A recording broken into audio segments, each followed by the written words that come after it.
नमस्कार, स्वदेश न्यूज में आपका स्वागत है। मैं हूं आपके साथ ईसा अहमद। मध्य प्रदेश की मोहन यादव सरकार ने वित्त वर्ष 2026-27 के लिए राज्य का बजट पेश किया। वित्त मंत्री जगदीश देवड़ा ने विधानसभा में पेपरलेस बजट प्रस्तुत किया।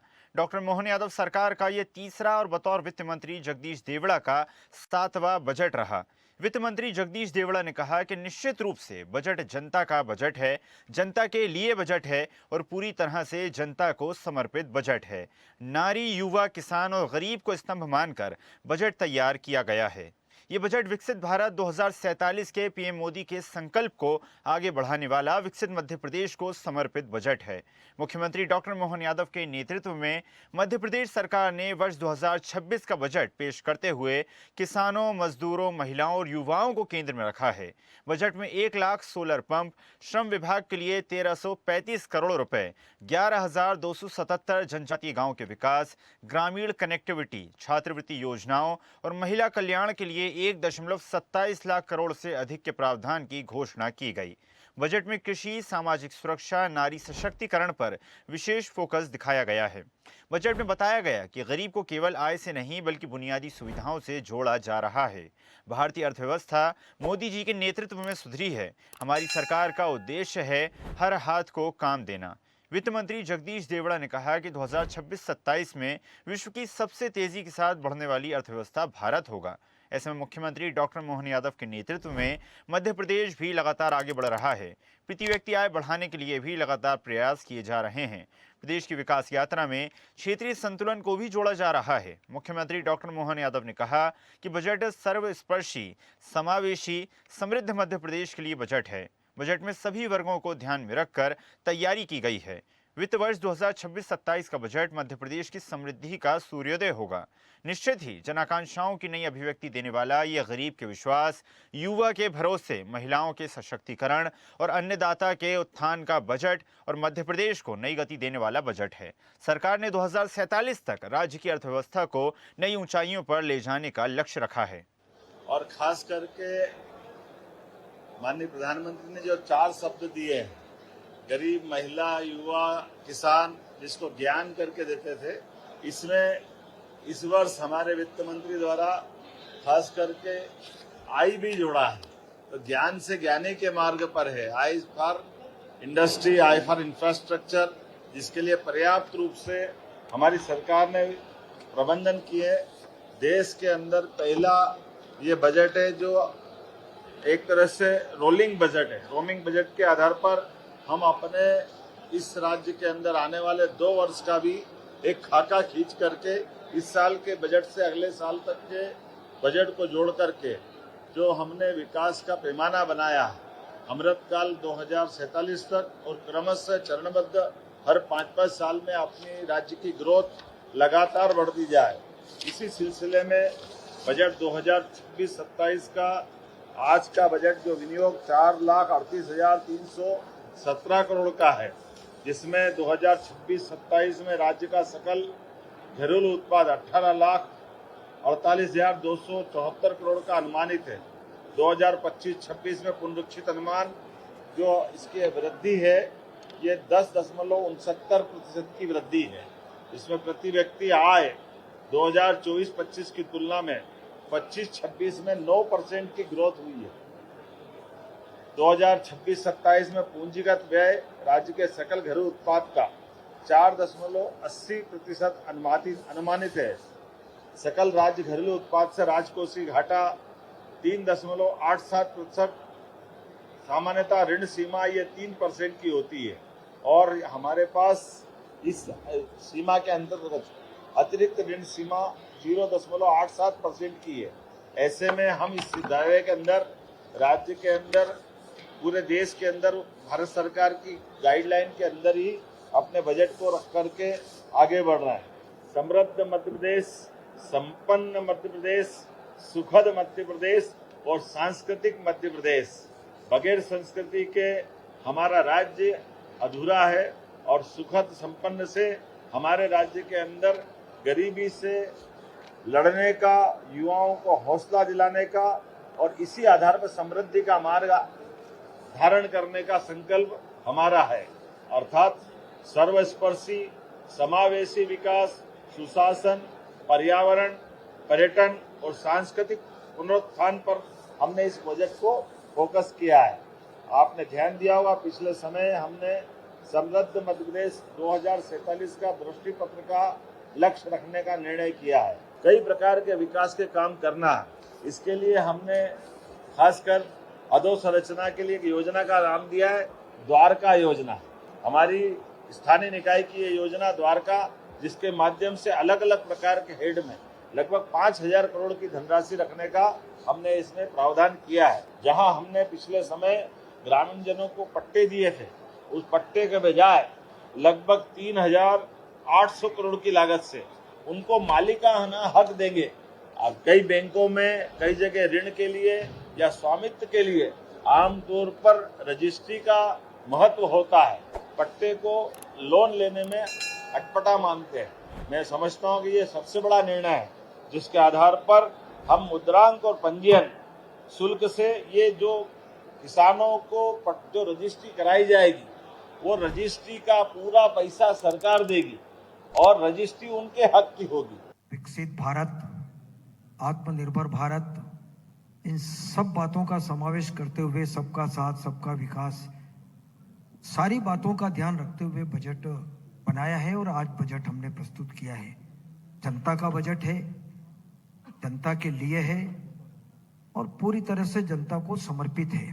बजट में किसानों की समृद्धि के लिए उत्पादन का मूल्य ठीक मिले, सारी बातों का ध्यान रखते हुए हमने बजट में प्रावधान किए हैं, जिसमें गरीब, युवा, अन्नदाता, नारी शक्ति और गरीब, ऐसे 4 स्तंभ बताएं, चारों का भी हमने विशेष तौर से ध्यान रखा है और कोशिश हमने ये की है कि सर्वस्पर्शी बजट हो। गांव, गरीब, किसान, मजदूर, महिलाएं, सभी वर्ग का ध्यान इसमें रखा जाए। जितनी योजनाएं गरीब कल्याण की चल रही है, उनको भी निरंतर जारी रख कर के वो भी हम काम करें। एक विकसित भारत, आत्मनिर्भर भारत, इन सब बातों का समावेश करते हुए सबका साथ, सबका विकास, सारी बातों का ध्यान रखते हुए बजट बनाया है और आज बजट हमने प्रस्तुत किया है। तो सुना आपने किस प्रकार मध्य प्रदेश के हर वर्ग को, हर क्षेत्र को ध्यान में रखते हुए बजट तैयार किया गया है। मध्य प्रदेश के मुख्यमंत्री डॉक्टर मोहन यादव ने सभी विषयों के बारे में जानकारी दी और वित्त मंत्री जगदीश देवड़ा ने भी बताया कि किस प्रकार बजट का निर्माण किया गया है, किन संकल्पों के साथ, किस विजन के साथ बजट तैयार किया गया। इसी विषय पर अधिक चर्चा करेंगे। खास मेहमान हमारे साथ जुड़ गए हैं सागर कसेरा जी, भारतीय जनता पार्टी से हमारे साथ जुड़ गए हैं। रवि वर्मा जी, कांग्रेस पार्टी से हमारे पास जुड़ गए हैं। उसके साथ ही आलोक इंदौरिया जी, पत्रकार हैं, वरिष्ठ पत्रकार हमारे साथ जुड़ गए हैं। आप तीनों ही अतिथियों का बहुत बहुत स्वागत है स्वदेश न्यूज में। आलोक जी, सबसे पहले आपके पास आना चाहूंगा। प्रधानमंत्री नरेंद्र मोदी ने नारा दिया था ज्ञान का, गरीब, महिला, युवा और किसान। उसमें मध्य प्रदेश के मुख्यमंत्री मोहन यादव ने आई जोड़ते हुए इंडस्ट्री से, इंफ्रास्ट्रक्चर से जोड़कर ज्ञान को ज्ञानी बना दिया है। किस प्रकार देखते हैं आप मध्य प्रदेश के इस बजट को? आलोक जी, अपने डिवाइस अनम्यूट कर लीजिए। हेलो जी। इस बार का जो बजट है मोहन सरकार का, वो मेरे हिसाब से कहीं ना कहीं इंडिकेट कर रहा है कि हम या मध्य प्रदेश की सरकार अब चुनावी मोड पर आ चुकी है। ऐसा नहीं है कि पहले सरकार ने इस तरीके से लोगों को समायोजित करने का प्रयास नहीं किया, लेकिन इस बार जिस तरीके से ये बजट एग्रीकल्चर और खासकर ग्रामीण क्षेत्रों पर खर्च किया जा रहा है या उनको जोड़ा जा रहा है, ये कहीं ना कहीं इस बात का द्योतक है कि सरकार का पूरा फोकस उस 70% आबादी पर है जो गांव में रहती है। और अच्छी बात होना भी चाहिए। जिस तरीके से वहां सड़कों की बात की जा रही है, जिस तरीके से एग्रीकल्चर सेक्टर को राहत देने की बात की जा रही है, उनके डेवलपमेंट की बात की जा रही है, सिंचाई की बात की जा रही है, सोलर पंप की बात की जा रही है, तो ये कहीं ना कहीं ये बता रहा है कि समावेशी बजट है और इसमें खासकर उन लोगों का विशेष ध्यान रखने की कोशिश की गई है जो सरकार बनाने में बहुत अहम रोल प्ले करते हैं या जो एक्चुअल में गांव में रहते हैं। रही सवाल उद्योग की, तो उद्योग को मोहन जी ने इसलिए जोड़ा कि निसंदेह रूप से उन्होंने उद्योग के क्षेत्र में पिछले 2 साल में बहुत काम किया है और जिस तरीके से निवेश उन्होंने मध्य प्रदेश में आमंत्रित किया है वो काबिले तारीफ है, ऐसा मैं मानता हूं। अहमद साहब जी, माना जा सकता है आलोक जी, जिस प्रकार आपने ज़िक्र कराया कि लगभग हर वर्ग को ध्यान में रखते हुए मोहन सरकार ने बजट तैयार किया और साथ ही साथ इसे चुनावी एंगल भी दिया जा सकता है, वो एंगल भी एक लगातार निकाला जा रहा है, खंगाला जा रहा है। रवि जी, आपके पास आना चाहूँगा, जिस प्रकार कई सारे वादे इस बजट के माध्यम से किए जा रहे हैं, कई सारे दावे इस बजट के माध्यम से किए जा रहे हैं, लेकिन कांग्रेस पार्टी कहीं न कहीं उन दावों के ऊपर सवाल खड़े कर रही है। जब विधानसभा में बजट प्रस्तुत किया गया, तब भी कांग्रेस नेता गुल्लक लेकर पहुँच गए और कहीं न कहीं कर्ज को लेकर निशाना साधते नजर आए। जी, रवि जी सुन पा रहे हैं आप? रवि जी, डिवाइस अनम्यूट कर लीजिए। हेलो। जी। हेलो। जी, रवि जी बोलिए। जी जी, आ रही है आवाज मेरी? जी, आ रही है। जी देखिए, बात गुल्लक लेकर क्यों गए हैं और जो सब हुआ है घटनाक्रम, या जो इस बजट ने मध्य प्रदेश की जनता को जिस तरीके से हताशा और निराशा से भर दिया है, वो सब देख रहे हैं, महसूस कर रहे हैं कि किस तरीके से भारतीय जनता का पार्टी का जो ये बजट है, वो केवल बातों के बतासों से भरा हुआ है, जनता के सच्चे सवालों से कोसों दूर है। क्योंकि इस भारतीय जनता पार्टी की सरकार ने जो वादे किए थे, वो केवल निराशा में साबित हुए हैं। असल मुद्दों से लगातार इस बजट को की जो कमियां हैं, वो मुंह चुराती हुई नजर आ रही हैं। अगर बजट में कोई प्रावधान था, तो 2.5 साल से अधिक का समय हो चुका है, 3,000 देने की बात क्यों नहीं है?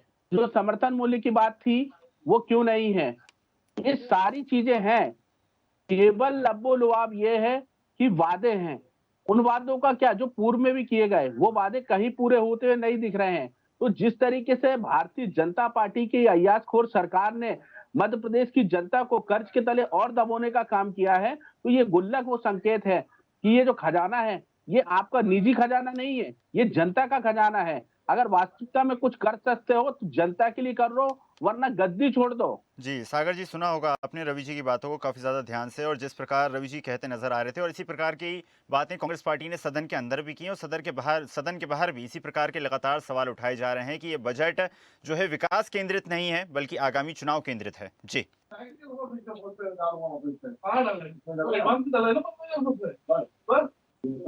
आप भी मिला देना, फोन पे डायरेक्ट क्यों आने दिया ये भेजिए ना, म्यूट है।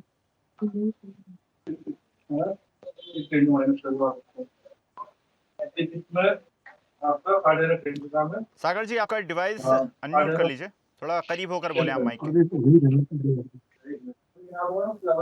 मेरा डिवाइस अनम्यूट ही था। जी, जी, Am I बताएं। audible as of now? जी, जी, अभी जी। ठीक है? जी, सर। जी, देखिए, सबसे पहले समझना होगा कि जो लोग इसे गुल्लक कह रहे हैं, पूरे स्ट्रक्चरल बजट की स्थिति समझ नहीं आती है। उनकी मनोदशा उसी ठीक गुल्लक की तरह हो चुकी है, जो खाली है, जैसी पूरी कांग्रेस पार्टी खाली है। जिस प्रकार से माननीय राहुल गांधी जी का दिमाग भी खाली ही है।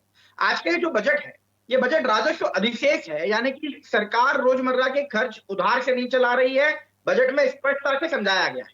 नियंत्रित राजकोषीय घाटा है, यानी कि कर्ज नियमों के भीतर है, इस बजट में स्पष्ट दिखाई दिया है। इसलिए गुल्लक का मतलब संकट से बिल्कुल नहीं है, बल्कि संतुलित फाइनेंस से है। हमें इसको इस तरह से समझना पड़ेगा। इन्होंने आरोप लगाया कि वादे पूरे नहीं हुए, ये बिल्कुल तथ्यहीन आरोप है। अभी अगर मैं बात करूं वर्मा जी की, तो मुझे लगता है गोल्ड मेडल लेकर आए हैं या झूठ बोलने का, इसलिए इस प्रकार की बातें कर रहे हैं। आज 2.5 साल से जो हुआ मध्य प्रदेश में, वही स्पष्टता से बजट में दिख रहा है। लाडली बहना योजना के लिए हजारों करोड़ों का इसमें दिया गया है।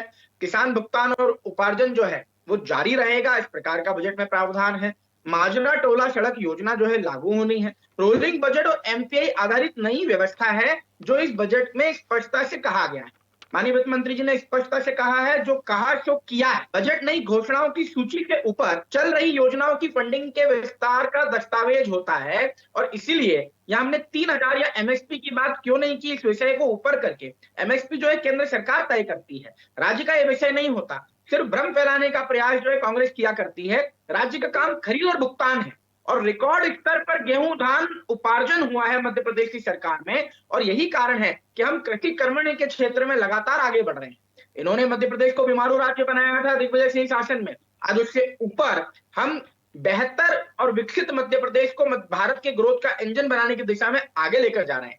अब ये विषय पे आते हैं कि कर्ज में डुबो दिया, इस प्रकार की राजनीतिक लाइनों को कहकर मध्य प्रदेश के बजट को जनता के बीच में ये एक नैरेटिव सेट करने का प्रयास कर रहे हैं कि ये बेकार है। लेकिन स्पष्टता से तय होता है कि कर्ज सीमा जो है वो नियमों के भीतर है, ब्याज बोझ नियंत्रित है, 1 लाख करोड़ से ज्यादा का इंफ्रास्ट्रक्चर का निवेश दिया गया है। अगर इसे हम समझे इस भाषा में कि ग्रोथ कैपेक्स, बल्कि कैपेक्स इंक्रीमेंट है ना कि कोई फालतू खर्च हुआ है। अगर मुहावरा समझे तो घर बनाने के लिए लिया गया लोन बोझ नहीं होता है, भविष्य की सुरक्षा होती है।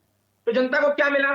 किसान को कल्याण का वर्ष मिला, महिलाओं के लिए लाडली बहना और सखी निवास जैसी नई योजना मिली, युवाओं के लिए स्किल और इंडस्ट्री में निवेश मिला, पोषण, स्वास्थ्य और शिक्षा पर खड़ा बड़ा हुआ जो जो हमने खर्च को बढ़ाया है ताकि लोगों को सुविधा मिल सके। यानी बजट केवल भाषण भाषण मात्र नहीं है, बल्कि ग्राउंड पर असर देने वाला एक रिजल्ट ओरिएंटेड बजट है। और इसीलिए कांग्रेस जब गुल्लक देखती है लेकिन उन्हें जनता का विकास दिखाई नहीं देता, यह बजट वादों से नहीं बल्कि परिणामों की किताब आज माननीय वित्त मंत्री जी ने प्रस्तुत की है। और मध्य प्रदेश की जनता खुद इस बात को महसूस कर रही है कि राज्य कर्ज में नहीं बल्कि ग्रोथ के रास्ते पर आगे बढ़ रहा है। इसीलिए मैं कांग्रेस को सलाह देना चाहूंगा कि मध्य प्रदेश के इस बजट को भारतीय जनता पार्टी का बजट कहना बंद करें, क्योंकि ये बजट भारतीय जनता पार्टी सरकार ने प्रस्तुत किया है, जो चुनी हुई सरकार है, आपकी कुठाराघात की सरकार नहीं है और चुनकर आई हुई सरकार और मध्य प्रदेश के लिए प्रस्तुत हुआ है। और इतनी खूबसूरती से आज ये बजट रखा गया है जो विकसित भारत 2047 में मध्य प्रदेश को ग्रोथ का इंजन बनाकर प्रस्तुत करेगा। आज जो ज्ञानी प्रमुख पर हम बात कर रहे हैं, यानी गरीब कल्याण, युवा शक्ति, अन्नदाता सशक्तिकरण, नारी सम्मान और इसके साथ ही उद्योग तथा अधोसंरचना को मजबूत विस्तार देने वाला यह बजट है। ये वही बजट है जिससे 2047 के विकसित मध्य प्रदेश की नींव रखी जाएगी। आज अगर हम आंकड़ों की बात करें तो 38,000 करोड़ से अधिक का कुल विनियोग राजस्व अधिशेष का अनुमान इस बजट के माध्यम से हम लगा सकते जी। हैं। नियंत्रित राजकोषीय घाटा मैं स्पष्ट कर चुका हूं और किसानों के लिए 2026 को किसान कल्याण वर्ष इस बजट में घोषित किया गया है। यानी सिंचाई, ऊर्जा, फसल सुरक्षा और बेहतर मूल्य जो है किसानों को लाखों करोड़ के संसाधन तय करने के लिए दिए गए। आपकी कमलनाथ सरकार की तरह नहीं, जो किसानों को झूठे वादे पर जीत कर आई हुई कमलनाथ सरकार थी, जिसने कर्ज माफी का ढोंग किया और चलिए, किसानों ठीक को है। उसके बदले में कुछ नहीं प्राप्त हुआ। जी, आलोक जी, लगातार ये सवाल बना रहता है कि आखिर योजनाओं पर जब सरकारें इतना ज़्यादा पैसा खर्च कर रही हैं, उसी को नाम दिया जाता है फ्रीबीज का। क्या माना जाए आपको, योजनाओं में पैसा खर्चा करके क्या वाकई में हम सस्टेनेबल डेवलपमेंट की ओर बढ़ रहे हैं या फिर लगातार कर्ज को प्रदेश में और देश में आकर्षित कर रहे हैं? देखिए, फ्री बीज से कर्ज तो बढ़ता है, इसमें तो कोई शक ही नहीं है। लेकिन सवाल ये है कि हम उस पैसे को किस मद में खर्च कर रहे हैं। यदि उसका आउटपुट हमें मिल रहा है तो वो पैसा खर्च करना बेकार नहीं है।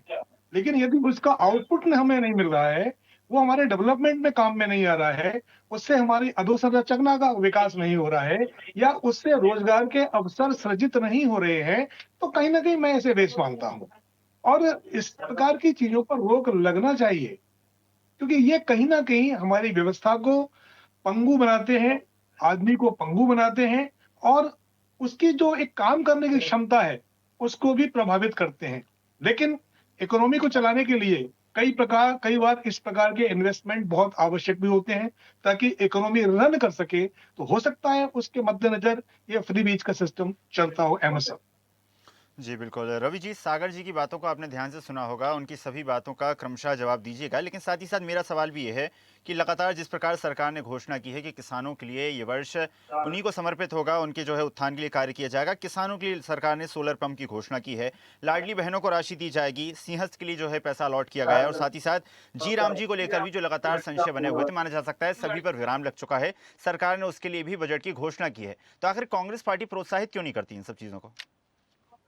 देखिए, झूठ और झूठ का इंजन इतनी तेजी से दौड़ रहा है कि उनके प्रवक्ता भी उन्हीं पर्चियों को पढ़ रहे हैं जो पर्चियां केवल शाखाओं से उन्हें मिलती हैं। इसलिए मिलती हैं क्योंकि वो सत्यता पर चर्चा ही नहीं करना चाह रहे हैं। उनके ज्ञानी प्रवक्ता इस बात को स्वीकार ही नहीं करना चाह रहे हैं कि उनकी सरकार ने ही स्वीकार किया है कि 74,000 करोड़ से अधिक का जो है खजाना खाली है। और बजट में गिनाए गए वादों का फिर आधार क्या है? जब ये सरकार 74,000 करोड़ से अधिक का जब इस पर भार चढ़ा हुआ है, तो फिर इनके वादों का आधार क्या है? ना किसानों की आय दुगनी। अगर ये जो किसान आज आशा लगाए बैठा है, वो किसान जिसका 27 लाख कर्ज माफ कमलनाथ जी की सरकार में हुआ, तो इसी सरकार के मंत्री ने विधानसभा के पटल पर स्वीकार किया था कि हाँ, कमलनाथ जी की सरकार में पूरा हुआ है। फिर इनके प्रवक्ता झूठी पर्चियां पढ़कर किसे धोखा देना चाह रहे हैं? अगर हिम्मत और साहस थी तो ये स्वीकार करते कि हाँ, हम 3,000 की खरीदेंगे, हम 2700 की खरीदेंगे। क्यों नहीं खरीदी की बात की गई? क्यों बजट में खुलकर नहीं आए हैं? वही पुराने वादे, और वादों पे वादों, तेरा वादों का क्या, केवल जो है जिस तरीके से बातों के बतासे बनाए जा रहे हैं यहाँ बैठकर, ये मध्य प्रदेश की जनता देख रही है। ना उसे 450 का सिलेंडर मिला और ना 3000 मिले तो क्या 1000 और 1200 मिले।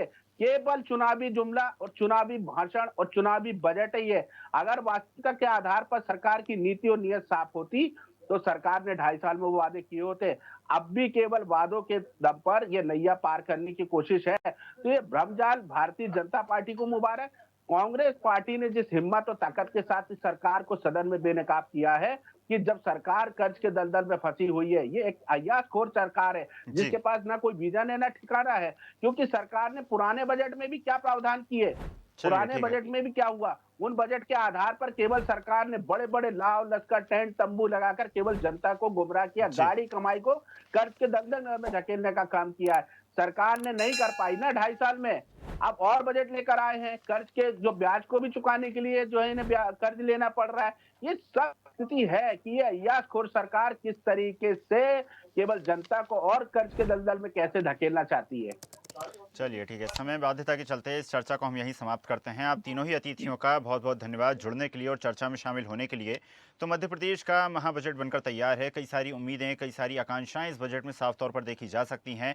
हर वर्ग को ध्यान में रखते हुए सरकार ने तैयारियां की हैं। अब देखने वाली बात होगी कि ये सभी तैयारियां धरातल पर किस प्रकार सफल साबित होती हैं। इस खास पेशकश में फिलहाल इतना ही। आप देखते रहिए स्वदेश न्यूज, सबसे पहले देश। और ऐसी ही ताजा खबरों के लिए लाइक, फॉलो और यूट्यूब पर सब्सक्राइब कर बेल आइकन जरूर दबाइए और हर अपडेट के लिए विजिट कीजिए स्वदेशलाइव.com।